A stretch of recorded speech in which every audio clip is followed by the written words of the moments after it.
सभी भक्तों से निवेदन है कि चरितावली शुरू होने के पहले आप इस वीडियो को लाइक करके चैनल को सब्सक्राइब कर लीजिए और कमेंट में भक्त महाराज की जय, श्री सीताराम जी महाराज की जय लिखिए।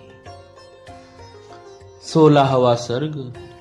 देवताओं का श्री हरि से रावण वध के लिए मनुष्य रूप में अवतीर्ण होने को कहना।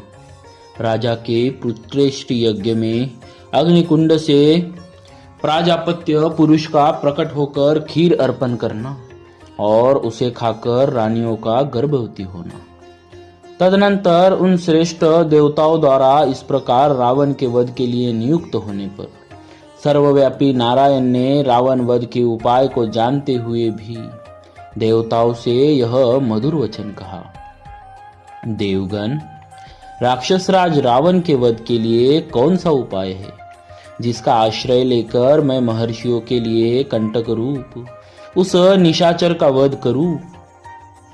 उनके इस तरह पूछने पर सब देवता उन अविनाशी भगवान विष्णु से बोले, प्रभु आप मनुष्य का रूप धारण करके युद्ध में रावण को मार डालिए। उस शत्रुदमन निशाचर ने दीर्घ काल तक तीव्र तपस्या की थी, जिससे सब लोगों के पूर्वज लोक सृष्टा ब्रह्मा जी उस पर प्रसन्न हो गए। उस पर संतुष्ट हुए भगवान ब्रह्मा ने उस राक्षस को यह वर दिया कि तुम्हें नाना प्रकार के प्राणियों में से मनुष्य के सिवा और किसी से भय नहीं है। पूर्व काल में वरदान लेते समय उस राक्षस ने मनुष्य को दुर्बल समझकर उनकी अवहेलना कर दी थी।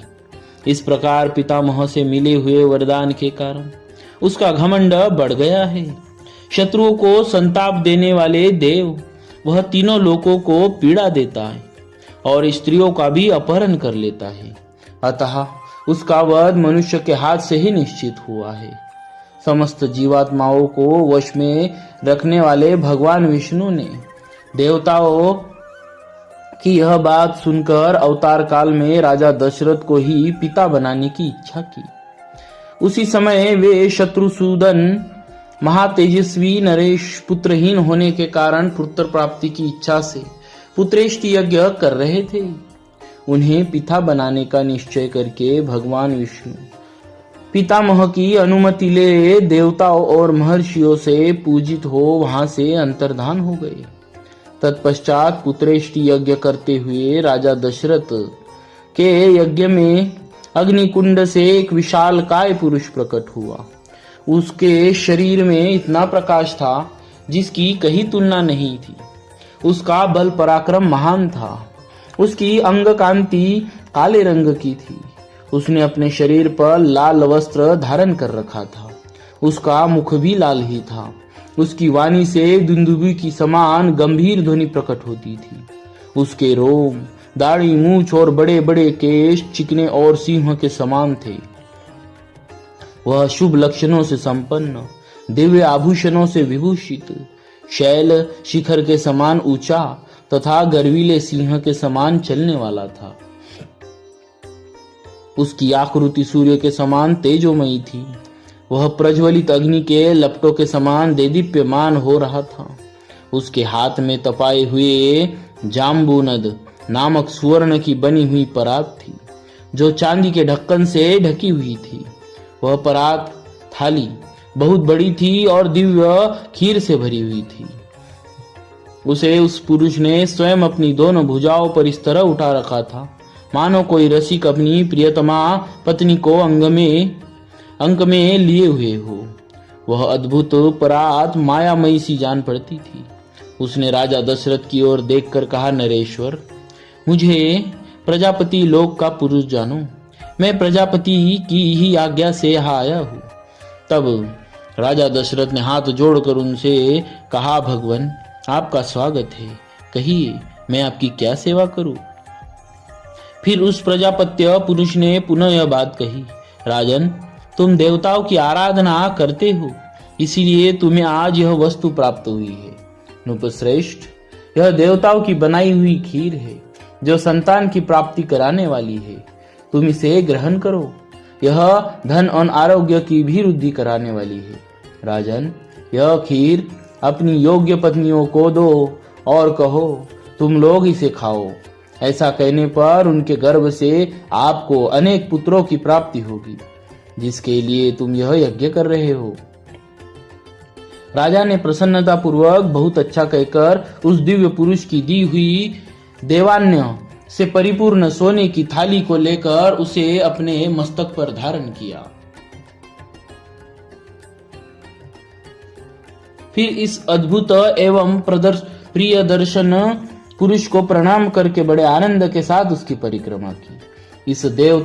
इस प्रकार देवताओं की बनाई हुई उस खीर को पाकर राजा दशरथ बहुत प्रसन्न हुए, मानो निर्धन को धन मिल गया हो। इसके बाद वह परम तेजस्वी अद्भुत पुरुष अपना वह काम पूरा करके वही अंतर्धान हो गए।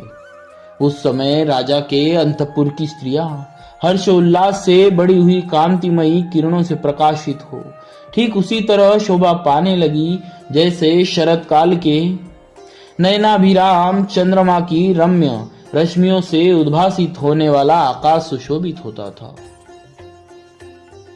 राजा दशरथ वह खीर लेकर अंतपुर में गए और कौशल्या से बोले, देवी, यह अपने लिए पुत्र की प्राप्ति कराने वाली खीर ग्रहण करो। ऐसा कहकर नरेश ने उस समय उस खीर का आधा भाग महारानी कौशल्या को दे दिया। फिर बचे हुए आधे का आधा भाग रानी सुमित्रा को अर्पण किया। उन दोनों को देने के बाद जितनी खीर बच रही उसका आधा भाग तो उन्होंने पुत्र प्राप्ति के उद्देश्य से कई को दे दिया। तत्पश्चात उस खीर का जो अवशिष्ट आधा भाग था उस अमृतोपम भाग को महाबुद्धिमान नरेश ने कुछ सोच विचार कर पुनः सुमित्रा को ही अर्पण कर दिया। इस प्रकार राजा ने अपनी सभी रानियों को अलग अलग खीर बांट दी। महाराज की उन सभी साध्वी रानियों ने उनके हाथ से वह खीर पाकर अपना सम्मान समझा। उनके चित्त में अत्यंत हर्षोल्लास छा गया। उस समय खीर को खाकर महाराज की उन तीनों साध्वी महारानियों ने शीघ्र ही पृथक पृथक गर्भ धारण किया। उनके वे गर्भ अग्नि और सूर्य के समान तेजस्वी थे। तदनंतर अपनी उन रानियों को गर्भवती देख राजा दशरथ को बड़ी प्रसन्नता हुई। उन्होंने समझा मेरा मनोरथ सफल हो गया। जैसे स्वर्ग में इंद्र सिद्ध तथा ऋषियों से पूजित हो श्री हरि प्रसन्न होते हैं, उसी प्रकार भूतल में देवेंद्र सिद्ध तथा महर्षियों से सम्मानित हो राजा दशरथ संतुष्ट हुए। इस प्रकार श्री वाल्मीकि निर्मित आर्ष रामायण आदि काव्य के बालकांड में 16 सर्ग पूरा हुआ। बोलिए श्री सीताराम जी महाराज की जय। भक्तवत्सल भगवान